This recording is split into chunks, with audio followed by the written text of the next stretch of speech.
ናታን ጽዮን ራሷ አልታጠፋ እንደሆነ ቢኒያም ሲነግረው ማመን አልቻለም።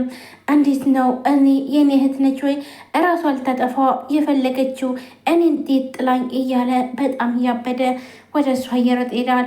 ቢኒያም እንኳን እባክን ተረጋጋ፣ ቀስበል፣ አሁን እኮ አይደለም ሁሉም ነገር እኮ አልፏል፣ አሁን ደህና ነች ቢለውም በፍጹም እሱ ግን አልሰማም። እናም እየሮጠ ሲሄድ ግን አላገኛትም ነበር። ጽዮን ቤት አልነበረችም እና ቤዛን ነበረ እና ቤዛ ላይ በጣም ጮባት በጣም እና እባክህ እናቱ ተረጋጋና ላስረዳ ብትለውም በፍጹም ሊሰማት አልቻለም። ቤዛን በጣም ተናደደች። ቆይ ግን እዚህ ቤት ምንድነው ስርዓት ማጣት? እኔን የሚሰማኝ የለም ለምንድን ነው ብላ ቤዛን በጣም ተናደደችበት። እናም ጽዮን ቀጥ ትመጣለች። ቤዛ እየተናገረችው እያለ ጽዮን በር ላይ ቁማ እያዳመጠች ነበረ። እናም ትገባለች። ስትገባ ቆይ አንቺ እዚህ ነበርሽ እንዴ? ማለት ያወራነው ሁሉ ሰምተሻል? ትላታለች ቤዛ። አይ አሁን ወደ ነው በሩን የከፈትኩት ትላለች። እና በጣም ደንግጣለች። ፊቷ ላይ ናታንም እያለቀሰ ነበር። ቆይ ግን እኔ እንዴት ጥለሽ ነው የምትሄጂው? ለምንድን ነው እንደዚህ የምታረጊው?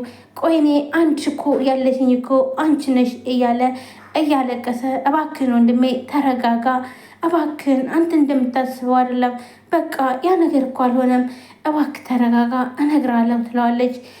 ናታን ግን እያለቀሰ በጣም አዘነ። ቢኒያምም ተከትሎት እየሮጠ ነበር የመጣው እና ሉሊትም ቆይ ግን እዚህ ቤት ምን ስርዓት ማጣት ነው? ምንድን ነው እንደዚህ የምትሆነው እያለችውም ነበር። ልክ ቢኒያምም ወደ ላይ ሲወጣ እሺ ናታንን ሲላትኝ እኔ ናታንን ጠባቂ አይደለሁም ትለዋለች። እናም እሱም እየሮጠ ሄዳል። ቆይ ግን ልጁ ጤነኛ አይደለም እንዴ ብላ ሉሊትም እታች እየበላች ነበር። ቆይ ግን እዚህ ቤት ለምንድነው ግን ቆይ እኔን የማያከብሩኝ? መቼም ታላቅ ሰው የለም ተብሎ ነው አይደለ? እኔ እኮ ታላቅ ነኝ። ካሁን በኋላ በቃ እኔ አልፈለግም፣ ማንም የኔን ወሬ አይፈልግም። ስለዚህ ካሁን በኋላ ምንም ነገር አልናገርም፣ ምንም ቢጠይቁኝ ምንም አልናገርም፣ ዝም ነው የምለው ትላለች። እናም ጽዮን አሁንም ድጋሚ ቤዛ ስትመጣ እንዲሁም መጀመሪያ ጽዮን ስትመጣ ቆይ አንቺ ግን ወንድምሽ እንዴት እየሆነልሽ እንደሆነ ትላታለች። እናም የሆነውን ነገር ሁሉ ስትነግራትኝ እጭ ብላ ጥላት ትሄዳለች። ከዛም ሎሊት ቆይ ሎሊት ግን ምን ይሻልሻል? አሁን ምንም አልናገርም ዝም ነው የምል ብዬ ነበረ አይ ትላለች ሎሊት ሰብ ምክንያቱም ያለ መናገር ትፈልጋለች፣ ግን ደግሞ አትችልም። ኤፍራታም አፌት ወረቀት ይዞ መጥቶ መኪና ውስጥ ነው ወደ ስራ ቦታ ይዤሽ እሄዳለሁ ብሎ እና የሌለ ወረቀት አስፈረማት። ቆይ ግን ለምንድን ነው የምፈርመው ትለዋለች። አንዴ ንግስት ምን እያልሽ ነው? ቆይ ግን ለምንድን ነው ግን ተንኮሉን የምታስቢ? ቆይ በቃ እኔ ኮል ሰጥሽ ያልኩትኝ ትልቅ ስራ ቦታ ነው፣ ስለዚህ ይህን ደግሞ መፈረም አለብሽ ግዴታ ነው ይላታል። ኤፍራታም መቼም አሁን ካለሁበት ችግር የበለጠ ነገር አይመጣብኝም፣ ስለዚህ ግዴታ መፈረም አለብኝ ብላ ወሰነች። እናም ተቀበለችና ወረቀቱን እየፈረመች አንተ መቼም ተንኮልን ምንም ብታደርግ አይሳካልም ትለዋለች። ቆይኔ ንግስት ስለምን ተንኮል ነው የምታወሩ ይላታል። እናም እሷም መፈረም ጀመረች። ጨረሰች። በልሺ እንሂድ ወደ ድርጅቱ ትለዋለች። አይ ቆይ አሁን የሆነ ቦታ ውስጥ መወስድሻላ እና ማሳይሽ ነገር አለ ይላታል።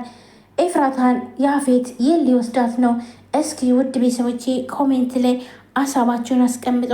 ሰላም ሰላም፣ ውድና የተከበራችሁ የቻናሌ ቤተሰቦች እንዴት ናችሁ? እኔ በጣም ደህና ነኝ። ውድ ቤተሰቦቼ ቪዲዮ ላይክ፣ ሼር፣ ሰብስክራይብ ያደረጋችሁ ለምታበረታቱኝ አመሰግናለሁ። ዛሬም በአዲስ ቪዲዮ መጥቻለሁ። ሐረግ ድራማ ቀጣይ ክፍል ተለቋል። ሁላችሁም እየገባችሁ ላይክ፣ ሼር፣ ሰብስክራይብ ያደረጋችሁ እንዲሁም ሀሳባችሁን ኮሜንት ላይ አስቀምጡ።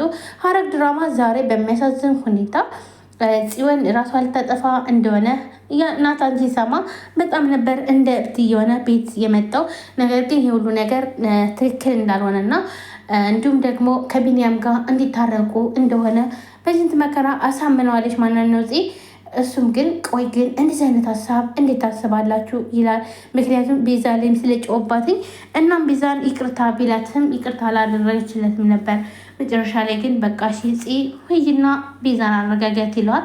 እሷም ትሄድና ቤዛን እባክሽን ወንድሜን አትቀየሚው ምናምን ብላ ታጽናና። እኔ እኮ እንደዛ ማለት ሳይሆን በናታን ፊት መነሳት አልፈልግም፣ ለዛ ነው አሁን ላይ ናቱ ፊት ነስቶኛል ትላለች። ምክንያቱም ናታን እስከዛሬ እየወጣ እየገባ ስለሆነ ቤት ስለማያድር የሚውልበትንም ስለማይነግራቸው እነሱን ስለተዋቸው አንተነ ራስህ መጠየቅ አለብህ፣ ለዚህ ደግሞ አንተነ መጠየቅ አለብህ ብላ ቤዛም ስትጮህበት ነበረ።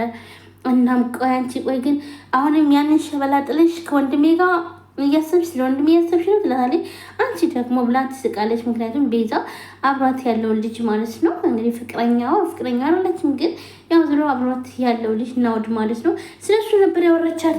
አቤልም የነ ኤፍራታ ቤት ገብቶ የሆነ ቦርሳ ከፍቶ እየፈተሸ ነበር ማለት ነው። አቤል ምን ሊወስድ ይመስላቸዋል?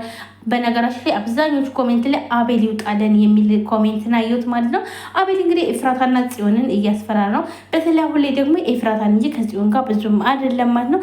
እንዲሁም ዳጊና የሆነች የሚፈልጓት ልጅቷን አግኝተው ነገሮች ሁሉ ተስተካክ ማለትም ተስማምታ ሁሉንም ነገር ተስማምተውን ነገር እንደምታደርግላቸው ይህ ማለት እንግዲህ አቤልን ለማጥመድና የሆነ ነገር አድርጋ ከአቤል ጋር ተቀራርባ ከዛም በኋላ አቤልን የሆነ ቪዲዮ ቀርጸው ምናምን እንዲሰጥ የፈለጉት ማለት ነው። እና ስለዚህ እሷም ተስማምታለች፣ እሺ ብላለች ማለት ነው።